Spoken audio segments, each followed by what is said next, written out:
welcome to Next Gen Tennis Podcast. This is Growing Game episode number 5 from the We Need a Sponsor studio.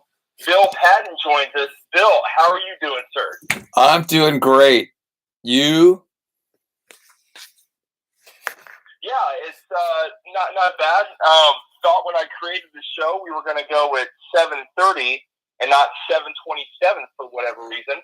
So, Bill, happy birthday. It was your birthday yesterday, and hopefully you had a great one. How was it?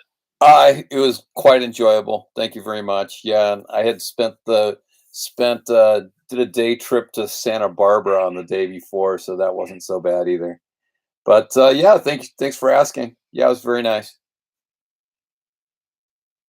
So in Growing the Game episode 5, we've got different ways, different ideas to promote the game. The first one we've got here is become a substitute teacher. Do you want to go ahead and expand upon that? Well, I think the idea that popped into my head right before we went on was to talk about actually what is guerrilla marketing, and kind of flesh that out because there's a famous marketing book called Guerrilla Marketing, which kind of covers this, and I would highly recommend it to people. But the term comes from warfare, right? And guerrilla tactics were kind of like surprise attacks, like in Vietnam, the Viet Cong, would have these surprise attacks, and they were using guerrilla tactics on the U.S. It worked great, man. It worked really, really well. And in the War of 1812 and in the Revolutionary War, we used guerrilla tactics at sea. We used pirate guerrilla tactics. So essentially what it is to be surprising, be where you're not expected, move quickly to attack. I think that's like the number one, the top characteristics. And to really do it in a way that, because the people who use guerrilla tactics use it because otherwise they'd be outmatched. Yeah, and you got to have that surprise element. You got to have that. You don't know. You got to be the wild card, sort of, and be kind of unexpected to get ahead. Then, going through your list of different things, love it. So the first one you have here is become a substitute teacher. Yeah, and that may, if you have the time, that is actually being in the schools, being with the kids. You could talk up your program while you're in there with the kids. While you're substitute teaching, of course. Right. Well, substitute teaching is kind of it's an oxymoron because it's really substitute making sure the school doesn't burn down. It's not a lot of real teaching that goes on. But now, so in our list, some of the tactics that can be used are more applicable to certain kinds of people. Not definitely some of the tactics on the list are not going to appeal to full-time tennis pros. And some of them just aren't going to appeal to certain kinds of people who just aren't comfortable standing in front of kids or, doing that whole thing, the academic environment, blah, blah, blah. Well, but that was one thing that worked out very well for me. I think that particular tactic fits really well with somebody who's an independent pro and, maybe they work on public courts or school courts and they don't have a lot of formal marketing. Everybody knows who they are and where they are established. So being able to get in front of the kids is definitely amazing. And you're getting paid to do it. So, the pay is not enormous, but, having something to do between 9 and 3 or 8:30 and 3 or 8 and 8 and 3, when maybe it would be a slow time teaching. For a while there, I was substitute teaching, 4 or 5 days a week, but it wouldn't be that hard to do it 1 or 2 days a week. Yeah. And you're getting in front of kids and you could tell them, hey, I really love to do the PE classes, and a funny thing happened there. I actually became like the substitute who would teach tennis during PE classes. So that's kind of a sweet setup. And then a funny thing happened there too, is that because of that, I ended up meeting a lot of the kids who would then later play for me at the high school, and we already had somewhat of a rapport. I was a known quantity to them. So then they come and we already have that chemistry established, and that helped develop some championship teams that we had. So it's a great way to be involved. Go ahead.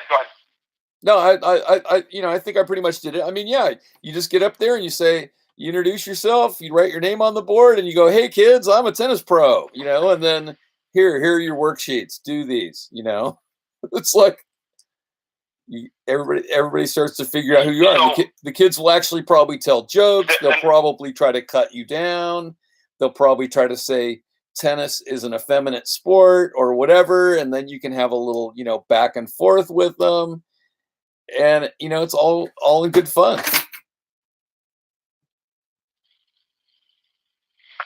So the next two are two that I've actually done and we've done here recently, is get a booth at a local festival. So for me, it wasn't a festival. I went to a minor league baseball game that was within 5 minutes of my club, and I set up a booth, got an eye coach, put up some marketing, and right before school started, I went and introduced the program to kids that were it was actually family night at the baseball game, and I was able to introduce tennis, and we had I got photos and videos of like the mascot hitting the eye coach with a mini racket and everything. It was really great. Had a lot of good review on that. The next thing was get a 3x5 banner. Hold on. Tennis lessons, Time cell out. phone. I know you've seen this before. Time out. Or you've done this before.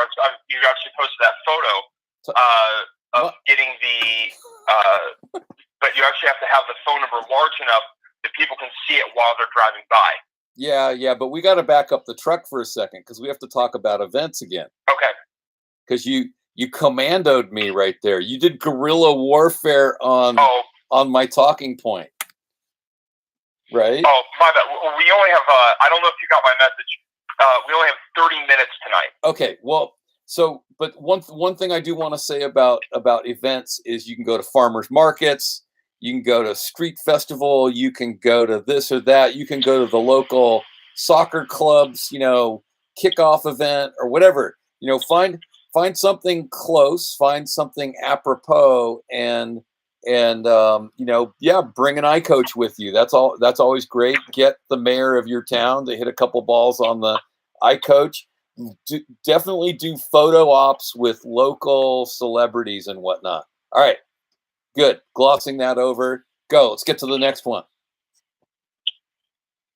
The 3x5 banner or larger if you're available to it. I know we did this. We did a huge banner. I don't know the size of it. I want to say it was 5 high by 15 wide. Kids love tennis or something like that we did with our phone number on it at the courts, and we put that on the side of the road. On our fences because our courts are located right next to the road. Yeah, that's great. You want to talk about your banner that you did? Because you did one about a year and a half ago? Yeah, I've been doing banners for a while, and it's got to be the number one most successful thing for me in terms of marketing budget. So, if you spend $150 to $300, they will pay for themselves. And then, I'm lucky I'm in the Bay Area where there's a high concentration of people, and there are some street corners that I know that easily get 50,000 cars driving by them every day. So, so then, depending on your comfort level with violating local ordinances, you could put them up where maybe they're not allowed, but they'll be there for a couple of weeks until somebody takes them down. But you got a lot of eyeballs in between. So we have that's kind of the MO of a lot of people who market themselves in my area is they'll put something up and they realize that it could be torn down, a couple of weeks later. But the biggest mistake people make is they make their banners too artsy fartsy. They make them too pretty and not readable. So yeah, like you said, that your phone number's gotta be enormous. And you're going to get a couple of crank calls, So, it's just like, just don't give those people an inordinate amount of attention and they won't bother you. I've had some pretty funny crank calls, and then when they call, I'm just like, yeah, all right, thanks for calling, bye. And then they don't call back. But gotten some really great clients out of that, and I definitely do that in the springtime, just when moms are starting to plan what's happening for the summer. So that's great. Since we're talking about cars, we're going to skip down a couple. Put a magnetic sign on your car and park for maximum exposure. So when we're talking about parking for maximum exposure, it doesn't mean try to find the first parking spot in the aisle closest to the door, because when people are walking by, they don't see your car because there's cars surrounding it. But if you park at the back of the parking lot where there's not a lot of cars around it, people are going to be able to drive by and see your magnet that you have on there. You want to talk a little bit about your magnet sign? Oh, I don't do that one, but it's an idea. Oh, you don't do that one? Oh, no. I've heard of people doing that. Yeah, no, I've seen them on people's cars. I mean, you've seen people driving down the road with call Peggy for Mary Kay Cosmetics, and yeah, right, on the back right, and it works, or they wouldn't do it, right?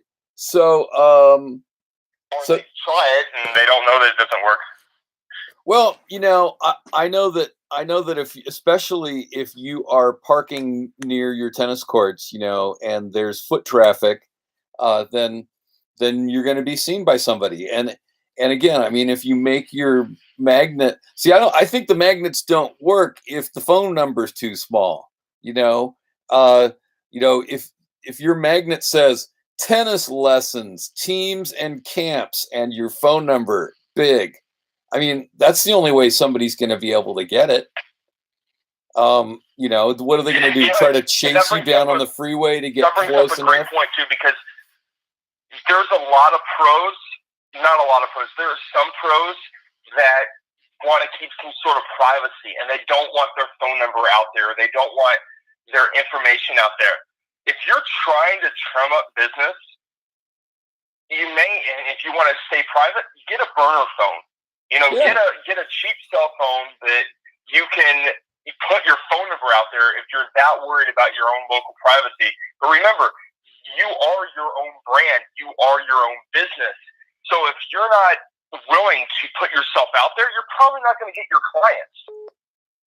What is privacy, Mike? I don't even know what privacy is really. We don't really have that anymore. So, if somebody's bugging you, block their number. It's like, yeah, big deal. What are you afraid of? I mean, if somebody's that scared, it's like, what have you done? Go turn yourself in. I don't know. People don't need that much privacy. I know when I started this job about a year and 4 months ago, and I wanted to make sure my cell phone number was on my business card. And some people are like, oh, no, don't do that. I'm like, I want to be accessible. Right. If I give someone my business card, I want them to call me, and I want them to call my cell, and I want to be able to talk to them as soon as they call me, as long as I'm not on the court. And I think the ease of access, I don't know how many clients I've received because I called them back, or I followed up, or I was able to talk to them on the phone. Right. And a lot of pros just don't call people back. Right. Call people back. That should be number one on the list. Right. Call and email people back. Well, and this came up. Who said this? I just saw this yesterday, but somebody was telling one of the big alphabet tennis, groups about how tennis needs to be marketed as a family-friendly thing, right? Well, if we're trying to build community, then you have to be as accessible as somebody's family member. So if you don't want that, then fine, but you're gonna pay the price, So be as accessible as you possibly can within limits. And sometimes you might have to say, hey, now's not a good time, and or never ever call me at 8 a.m. from the East Coast when I'm on the West Coast, because I really don't want a phone call at 5 a.m. So yeah, I try to be really cognizant of not calling you too early. Yeah, no, I appreciate that. But yeah, I've gotten a few of those, from very enthusiastic people. But that's a drag. But whatever. I mean, you get over that. You set some limits on people. It's not a big deal. So going back to the thing, let's combine a couple of them. Okay. Add and write up for local weekly paper next to recipe. Write a tennis column for newspaper and tip of the week or month. Right. So a lot of communities have, they have their daily newspaper, but then you have the little weekly that comes for free that they throw in your porch, and it usually goes right in the recycle bin. But amazingly, people read those. So, and it's very effective. They peruse them. What? They peruse them. No, people they go through and see what's good. Yeah, mine, I put it straight in the recycle bin. But just because I don't like it doesn't mean somebody else doesn't like it. So, absolutely. So Do you know who likes it, Bill? Do you know who likes those? Tell me. Moms like those. Mom. And do you know who has control over their kids? Right. Right. You got to reach mom. Whatever your strategy is, if you reach mom, you got it, right? You go to dad and you go, "Hey dad, Marketing 101. Yeah. Marketing 101. If you look at the TV advertisements in the middle of the day, they are drastically different than the TV advertisements at 9 o'clock at night. They are geared. It's laundry detergent. It's feminine hygiene products during the day. In the evening, it's completely different. I used to wonder why I was seeing so many bail bonds ads. Well, that's because you're watching at 3 a.m., Bill. See, anyway, but now when you contact your local weekly, thank you very much. When you contact your local weekly, though, ask them, where do moms look? And I bet you it's going to be the recipe. So if you get your ad, so you might pay, $500 for an ad that runs for 6 weeks or whatever. It's going to be well worth it. You'll get a client or two, and then those clients will turn into $10,000 for you. So it will pay for itself. And I get a lot of people who say, "Oh, I saw your ad," and I'm like, "Okay, good. That's nice. That's helpful because I know it's being seen." And make sure that you do your research to find out where the moms are really looking on that page. It's also good if you can get on the little sports page, but not as influential. And then if you can convince them to let you write a little 500 word or 250 word little article, little tennis tip, on a weekly basis through the springtime or something. Usually those places are really hurting for two things: articles that they don't have to write that flesh out the space and make it look more important, and pictures. If you take pictures of your kids playing, like if a kid that you are coaching has done something sort of special, get little Johnny in the newspaper, right? Get Jasper or Susie or Madeline picture in the paper, and oh man, you just made them world famous. the next one that we have up here is flyers, and we talk a little bit about getting involved with the schools. But nowadays, schools are extremely guarded, and you have to find a way in. No, seriously, they are extremely guarded. When I moved down to Florida 7 years ago, I tried to get into the schools, and I thought just bringing in a flyer and saying, "Hey, can you please, publish around, or let me know how many copies I need to make so I can bring that in," was going to be good enough, because that worked for me in Southern Indiana.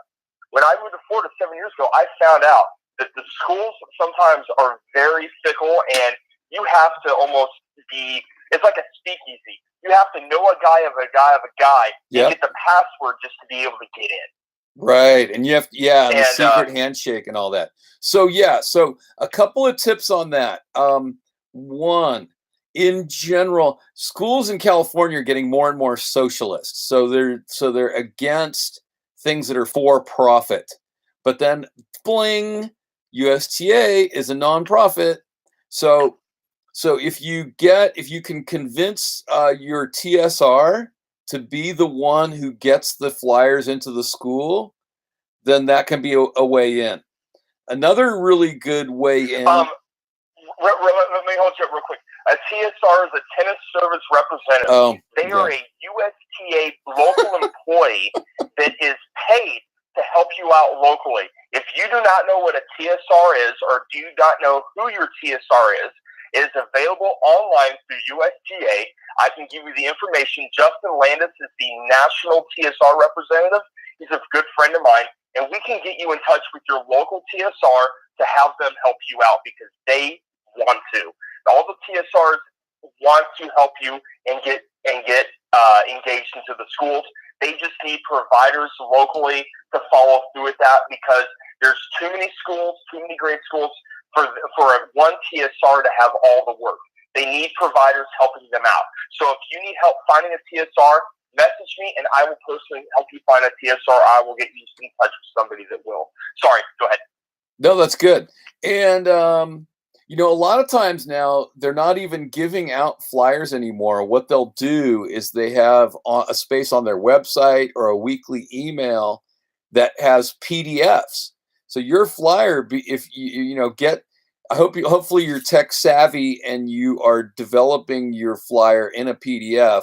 If you don't know how to do that, I suggest this thing called canva.com, canva.com. And it's pretty awesome, because you can put together a flyer pretty easily, and it's got some, has some tools in it, and you can import your pictures into it and slap together a pretty nice looking flyer in under 30 minutes, and then export it out to PDF, and then get it printed, or send the PDF directly to whoever, or convert it to a JPEG. A lot of different ways you can go. Then you could make it square. It could become an Instagram thing, or use that media in every conceivable way, right? So that's another thing you can do, especially on Instagram. You want to reach out to every local thing that reaches out to kids that's on Instagram in your area, because then you create instant interest, and you use all the right hashtags for what are people interested in. Tennis, youth sports, kids, after school activities. Think of every possible different area of interest and use that hashtag. Yeah, and that's social media is a great thing. When I first moved to Florida 7 years ago, a lot of places in Southwest Florida, Fort Myers, Naples, were not savvy on social media use. And that was the first place I went to look for information. I was like, well, what's going on? What's the things going on? And it took until about a year and a half ago for more places to start to use social media to advertise their events. So hopefully you're in a location where people are already using social media to get their information, to get their events. Bill, we got about 4.5, 5 minutes left here. Yeah. Ask for referrals. I think this is a big one. Ask for referrals. Yeah, it's funny. Currently, just this morning, I had some people come to me for lessons, and and I know that they play at this other place, and I'm getting people who play at this other place that I'm not going to name. So I keep telling them, hey, if you are running into somebody who's feeling a little frustrated about their tennis, send them my way. But then the funny thing is, I'm at a country club, so it's prohibitive the cost to actually join my club. So in response, what I do is when I get new players, I send them to that place as the place where they will play. So I'm really doing them a favor because I'm helping them, get more court rentals, able to have a larger social base, and run bigger programs. But I'm siphoning off quite a few private lessons off of that. So, I think it's a good idea, like once every quarter, probably not too often, but more, 3 or 4 times a year, go to your people and say, hey, do you know anybody who would like to start playing tennis, has quit tennis and would like to try it again one more time and do it right, blah, blah, blah. And then, because if you ask them, then they will think about it. It'll be in the back of their mind. And then lo and behold, and it's one of those little tactics that kind of has to do with the law of attraction, is when you say to people what it is you want, it's really interesting how a lot of things conspire together to bring those things about. And then, help them too. Like maybe if they're a real estate agent and somebody who's selling their house, then refer them. I mean, I have some amazing businesses that I love to work with, and I love to give referrals. Like my mechanic just called me. I just got my son's car in the shop. I have sent so many people to that mechanic.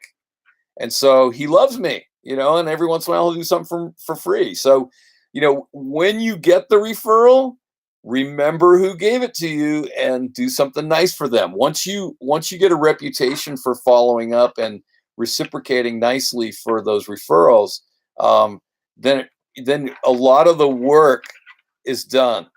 I mean, I love it when I've been at a place long enough where almost all of my marketing is from referral. And talking about referrals, make great relationships with other pros.